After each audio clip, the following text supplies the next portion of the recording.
আমরা শান্তিতে বিশ্বাস করি, কারণ শান্তিতে এই জন্য আমরা বিশ্বাস করি, শান্তি থাকলে আমি যে কথাগুলো আপনাদের সামনে বললাম সেই কাজগুলো আমরা বাস্তবায়ন করতে চাই।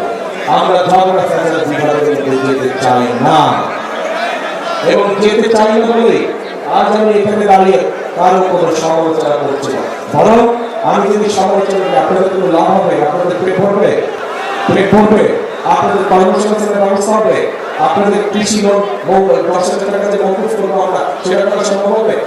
করা সম্ভব হবে। সেজন্যই আমি কারো সমালোচনায় দিতে চাই না। কিন্তু কোথাও যদি কোনো অনাকাঙ্ক্ষিত কোনো ঘটনা ঘটে থাকে, অন্তর্বর্তীকালীন সরকার আছে, তাদের বলবো সঠিক সুষ্ঠু তদন্ত করুন, সঠিক সুষ্ঠু তদন্ত করুন। সেই তদন্তে যদি বিএনপি কোনো ভূমিকা থাকে সঠিক তদন্ত করার জন্য আমরা সহযোগিতা করবো, সাহায্য করবো, কিন্তু অবশ্যই ঘটনার সঠিক তদন্ত হতে হবে। সঠিক তদন্ত হতে দেশের আইন অনুযায়ী বিচার হতে হবে। যদি কোথাও কোনো বিভেদ কোনো সমস্যা হয়ে থাকে, আমাদের পক্ষ থেকে পরিষ্কার কথা, আমরা দেশের শান্তি চাই। মুসলমান, হিন্দু, খ্রিস্টান, বৌদ্ধ সকলকে নিয়ে আমরা শান্তিতে বসবাস করতে চাই এই দেশে। এই পরিকল্পনার কথাগুলো আপনাদেরকে এই জন্য বললাম, এই কাজগুলোর কথা আপনাদেরকে এই জন্য বললাম, প্রিয় ভাই বোনেরা, বিগত 16 বছর 17 বছর এই দেশের সাধারণ মানুষের ভোটের অধিকার যেমন কেড়ে নেওয়া হচ্ছিল, এই দেশের মানুষের কথা বলার অধিকার যেমন কেড়ে নেওয়া হচ্ছে, ঠিক দেশের মানুষের জন্য কোনো কাজ করা হয় না। আমরা দেখেছি যে কিভাবে কতগুলো মেগা প্রকল্প করা হয়েছে, এবং এই মেগা প্রকল্পের উদ্দেশ্য ছিল মেগা দুর্নীতি। কিন্তু এলাকার মানুষের রাস্তাঘাট নির্মাণ, কৃষকদের পাশে দাঁড়ানো, মা বোনদের পাশে দাঁড়ানো, এই রকম কোনো কাজ, এলাকার হাসপাতাল, এলাকার স্কুল কলেজগুলো ঠিক করা, শিক্ষক ঠিক মতন পাঠানো, ডাক্তার ঠিক মতন পাঠানো, এগুলো কোনো কাজ বিগত 16-17 বছর হয় না।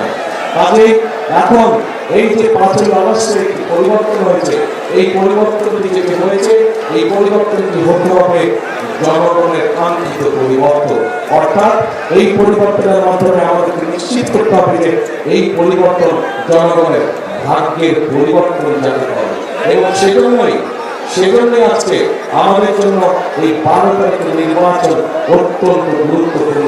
ভাই বোনেরা, 12 তারিখে বাংলাদেশের মানুষকে আজকে সিদ্ধান্ত নিতে হবে, আমাদেরকে সিদ্ধান্ত নিতে হবে যে আমরা আগামী দিন দেশকে কোন দিকে পরিচালিত করব। দেশকে আমরা গণতন্ত্রের দিকে পরিচালিত করব, নাকি দেশ অন্য কোনো দিকে চলে যাবে, এই বিষয়ে আমাদেরকে সিদ্ধান্ত নিতে হবে। গণতন্ত্রের দিকে যদি আমরা দেশকে ধাবিত করি, গণতন্ত্রের দিকে যদি আমরা দেশকে পরিচালিত করি, তাহলে আপনাদের সামনে এই পরিকল্পনার কথা তুলে ধরলাম, আপনাদের যে দাবিগুলো বা আপনাদের যে চাওয়াগুলোর কথা তুলে ধরলাম, মানুষের উপকারে এরকম কাজের কথা যেগুলো তুলে দিলাম, সেই কাজগুলোকে বাস্তবায়ন করা সম্ভব হবে। কিন্তু আমরা যদি গণতন্ত্রকে ধরে রাখতে না পারি, তাহলে মেগা প্রজেক্ট হবে, জনগণের কোনো প্রজেক্ট হবে না। প্রিয় ভাই বোনেরা, জনগণের প্রজেক্ট যদি বাস্তবায়ন করতে হয়, তাহলে অবশ্যই গণতন্ত্রকে বাস্তবায়ন করতে হবে, গণতন্ত্রের ভিত্তিকে মজবুত করতে হবে। কারণ গণতন্ত্রের ভিত্তি যদি মজবুত হয়, তাহলে জনগণের কাছে জবাবদিহিতামূলক শাসন দেশে আসবে। জনগণের কাছে যারা জবাবদিহি করতে বাধ্য থাকবে, তারাই জনগণের জন্য কাজ করবে। অতীতে আমরা দেখেছি যারা ক্ষমতা দখল করে রেখেছিল, জনগণের কাছে তাদের কোনো জবাবদিহিতা ছিল না, এবং জনগণের কাছে যেহেতু তাদের কোনো জবাবদিহিতা ছিল না, সেজন্যই আমরা দেখেছি দেশে কিভাবে দুর্নীতি হয়েছে, দেশে কিভাবে অনাচার হয়েছে, দেশে কিভাবে গুম হয়েছে, দেশে কিভাবে খুন হয়েছে, দেশে কিভাবে লক্ষ লক্ষ মানুষ গায়েবী মামলার নির্যাতনের শিকার হয়েছিল। আসুন আজকে আমাদের ঐক্যবদ্ধ হতে হবে, এবং ঐক্যবদ্ধ হওয়ার মাধ্যমে আমাদেরকে অবস্থার পরিবর্তন করতে হবে। অবস্থার পরিবর্তনের অর্থ যে কোনো মূল্যে গণতন্ত্রের বিশ্বগত করা, গণতন্ত্রের ঠান্ডাকে উপরে তুলে ধরা, কোনোভাবেই জনগণ গণতন্ত্রের ঠান্ডা যাতে নেমে যেতে না পারে, এ ব্যাপারে আমাদের সতর্ক দৃষ্টি রাখতে হবে। প্রিয় ভাই বোনেরা, আমরা শান্তিতে বিশ্বাস করি, কারণ শান্তিতে এই জন্য আমরা বিশ্বাস করি, শান্তি থাকলে আমি যে কথাগুলো আপনাদের সামনে বললাম সেই কাজগুলো আমরা বাস্তবায়ন করতে চাই। আমরা ঝগড়া ফ্যাসাদ বিভাগের চাই না, এবং যেতে চাই না বলে আজ আমি এখানে দাঁড়িয়ে কারো কোনো সমালোচনা করছি না। বরং আমি যদি সমালোচনা করি আপনাদের কোনো লাভ হবে, আপনাদের পেট ভরবে, আপনাদের কর্মসংস্থানের ব্যবস্থা হবে, আপনাদের কৃষি লোন 10,000 টাকা যে মৌকুফ করবো আমরা, সেটা করা সম্ভব হবে? করা সম্ভব হবে। সেজন্যই আমি কারো সমালোচনা দিতে চাই না। কিন্তু কোথাও যদি কোনো অনাকাঙ্ক্ষিত কোনো ঘটনা ঘটে থাকে, অন্তর্বর্তীকালীন সরকার আছে, তাদের বলব সঠিক সুষ্ঠু তদন্ত করুন, সেই তদন্তে যদি বিএনপি কোনো ভূমিকা থাকে সঠিক তদন্ত করার জন্য আমরা সহযোগিতা করব, সাহায্য করব। কিন্তু অবশ্যই ঘটনার সঠিক তদন্ত হতে হবে। সঠিক তদন্ত হতে দেশের আইন অনুযায়ী বিচার হতে হবে। যদি কোথাও কোনো বিভেদ, কোনো সমস্যা হয়ে থাকে, আমাদের পক্ষ থেকে পরিষ্কার কথা, আমরা দেশের শান্তি চাই। মুসলমান, হিন্দু, খ্রিস্টান, বৌদ্ধ সকলকে নিয়ে আমরা শান্তিতে বসবাস করতে চাই এই দেশে। ৭১ সালে যখন দেশ স্বাধীনতা যুদ্ধ হয়েছিল, তখন আমরা যখন যুদ্ধে ঝাঁপিয়ে পড়েছিলেন, মুক্তিযুদ্ধের যখন যুদ্ধে ঝাঁপিয়ে পড়েছিলেন, তখন আমরা কেউ দেখিনি কার কোন ধর্ম। 2024 সালের 5ই আগস্ট যখন দেশের মানুষ রাজপথে নেমেছিল স্বৈরাচারকে বিদায় করার জন্য, তখন আমরা কেউ দেখিনি কার ধর্ম, কে মুসলমান, কে হিন্দু, কে বৌদ্ধ, কে খ্রিস্টান। কাজে আজ দেশ গড়ার সময় এসেছে, আজ গণতন্ত্রকে রক্ষা করার সময় এসেছে। আজ আমরা ধর্ম দেখতে চাই না, আমরা দেখবো ভোটার, আমরা দেখবো মানুষ, আমরা দেখবো দেশে বাংলাদেশি।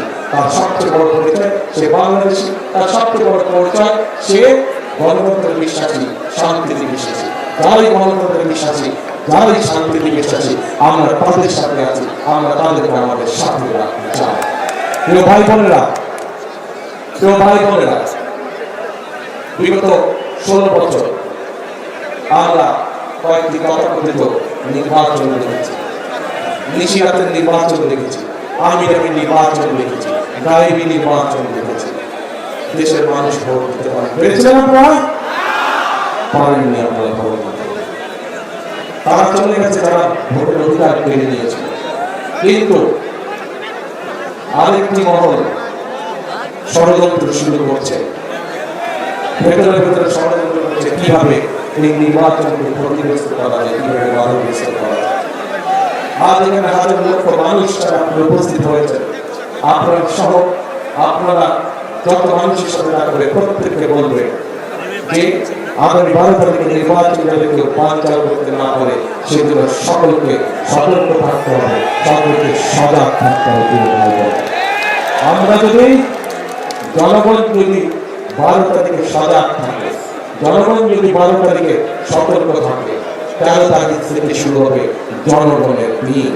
ইনশাআল্লাহ এই বাংলাদেশের 13 তারিখ থেকে হবে জনগণের দিন, জনগণের প্রত্যাশা, জনগণের আশা, জনগণের আকাঙ্ক্ষা যে সকল আছে সেই সকল বিষয়ে কাজগুলো ধীরে ধীরে পর্যায়ক্রমিকভাবে শুরু হবে। বেকারদের কর্মসংস্থানের সমস্যার সমাধানের কাজ শুরু হবে, মা বোনের ফ্যামিলি কার্ডের কাজ শুরু হবে, কৃষক কার্ডের কাজ শুরু হবে, বেকারদের কর্মসংস্থানের কাজ শুরু হবে। আমাদের পদ্মা ব্যারেজের কাজ আমরা শুরু করবো, বরাদ্দ প্রকল্পের কাজ আমরা শুরু করবো, 10,000 টাকা পর্যন্ত কৃষি লোন মৌকুফের কাজ আমরা শুরু করবো। এই কাজগুলো হচ্ছে জনগণের কাজ, এবং এই কাজগুলো ইনশাআল্লাহ 12 তারিখে ধানের শীষ যুক্ত হওয়ার পরে এছাড়া 13 তারিখ থেকে শুরু হবে জনগণের জয়যাত্রা। সেই জন্যই প্রিয় ভাই বোনেরা, সবসময় আমি একটি কথা বলি, শহীদ জিয়া দেশ করেছেন, দেশের খালেদা জিয়া দেশ করেছেন, এখন আমাদের সকলের পালা দেশ গড়া। কারণ এই দেশই হচ্ছে আমাদের প্রথম এবং এই দেশই হচ্ছে আমাদের শেষ ঠিকানা। সেই জন্যই আমি একটি কথা বলি, সবসময় একটি কথা বলি, কথাটি আপনারাও জানেন, আমার সাথে দয়া করে কথাটা বলবেন। করবো কাজ সবার আগে বাংলাদেশ।